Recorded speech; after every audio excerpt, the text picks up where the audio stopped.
اگر آپ اس سوال کا جواب اپنے بچوں کو سکھا دینا کہ وہ مسلمان کیوں ہیں، اگر اس بات کا جواب انہیں گہرا جواب آتا ہے نا کہ وہ کیوں ہیں، اور اس کا یہ جواب نہیں کہ آپ کے ابو بھی مسلم ہیں اور اسلام حق ہے، اسلام حق کیوں ہے، قرآن اللہ کا کلام کیوں ہے، ہم نے ہماری پوری اسلامی تعلیم عرصے سے پتہ کیا بن چکی ہے، کیا کرنا ہے اور کیسے کرنا ہے، بس کیا اور کیسے، کیا اور کیسے، کیا اور کیسے۔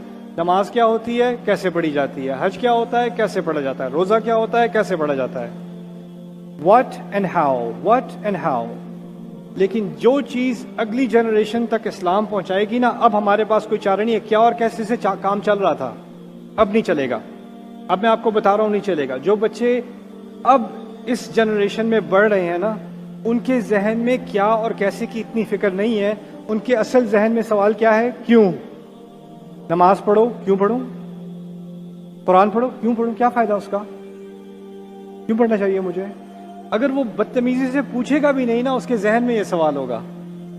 اور اصل چیز جو اسلام جس پر حاوی ہوتا ہے نا، وہ جسم نہیں ہوتا، وہ ذہن ہوتا ہے، دل ہوتا ہے۔ تو ہمیں اب کیوں کی طرف آنا پڑے گا، اور قرآن میں کیوں کا جواب ہے۔ اگر آپ خود نہیں پڑھو گے نا، خود نہیں سیکھو گے کہ اس کیوں کا جواب قرآن نے کیسے دیا ہے، کیسے ایسی شخصیت کو پریپیئر کیا ہے جو کسی بھی سوسائٹی میں چلی جائے، کسی بھی ایج میں چلی جائے، کسی بھی فتنے سے اس کا سامنا ہو، اس کو کوئی فرق نہیں پڑے گا۔ ابھی آپ دیکھیں آج کل جو ٹرینڈ ہے آن لائن، لوگ کہہ رہے ہیں اب اس ٹرینڈ کا ہم کیسے جواب دیں۔ 10 سال بعد ایک اور ٹرینڈ ہوگا نا، پھر آپ کہو گے اب اس ٹرینڈ کا کیا جواب دیں، پھر اس کے بعد ایک اور ٹرینڈ آئے گا، آپ کہو گے اس کا کیا جواب دیں۔ آپ یہی کرتے رہو گے نا تو آپ کو ایک بات سمجھ نہیں آ رہی۔ اسلام ہر چیز کا ریاکشن نہیں دیتا۔ اسلام ایک ایسا پودا دماغ کے اندر ڈالتا ہے جو درخت بن جاتا ہے، آندھی ادھر سے آئے یا ادھر سے آئے یا ادھر سے آئے، اس کو کوئی فرق نہیں پڑتا، وہ کھڑا رہتا ہے۔ تو وہ چیز اب ہمیں تیار کرنی پڑے گی، قرآن کی بنیاد پر، عقلی بنیاد پر ایک فاؤنڈیشن بنانی پڑے گی ہمیں۔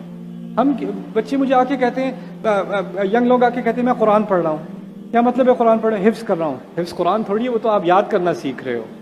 جو قرآن پڑھ رہا ہوتا ہے نا، اس کی سوچ بدل رہی ہوتی ہے، وہ باقی تمام چیزوں کا سامنا کرتا ہے۔ ہم ابراہیم علیہ السلام کی قوم ہے۔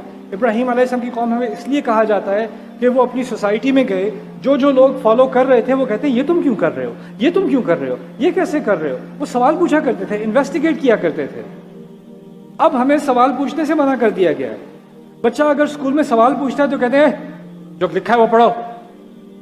رٹے کو ہم نے جو ہے وہ کامیابی بنا دیا ہے، آگے سے پوچھنے کو منع کر دیا، بلکہ ہم نے تو ہر فیلڈ میں یہ کر دیا۔ یہاں تک کہ مجھے ایک انجینئرنگ اسٹوڈنٹ نے بتایا کہ ایک اسٹوڈنٹ جو ہے وہ نئی اے آئی میں کام کرنا چاہ رہی تھی، تو اس کے پروفیسر نے آ کے اسے روک دیا، یہ نہیں کرو بیٹا، کنفیوز ہو جاؤ گی۔ آپ ہر فیلڈ میں انکوائری کو روک رہے ہو، اسلام میں بھی روک رہے ہو، تو آگے کیا ہونے والا ہے؟ جو قوم آگے بڑھتی ہے نا، وہ سوال پوچھتی ہے، اس کو سوال پوچھنے سے ڈر نہیں لگتا اور سوال کے جواب سے ڈر نہیں لگتا۔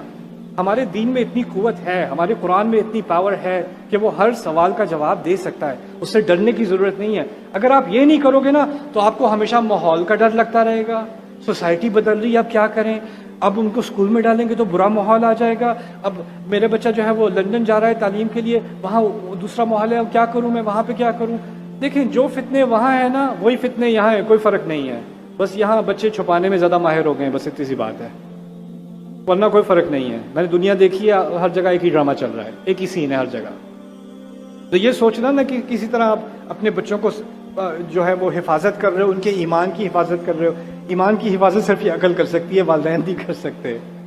تو اب ہمیں اپنے آپ کو ایجوکیٹ کرنا ہے، اپنے بچوں کو ایجوکیٹ کرنا ہے، اور قرآن کا جو اصل کردار ہے اس کو واپس اپنی سوسائٹی میں لانا ہے انشاءاللہ تعالی۔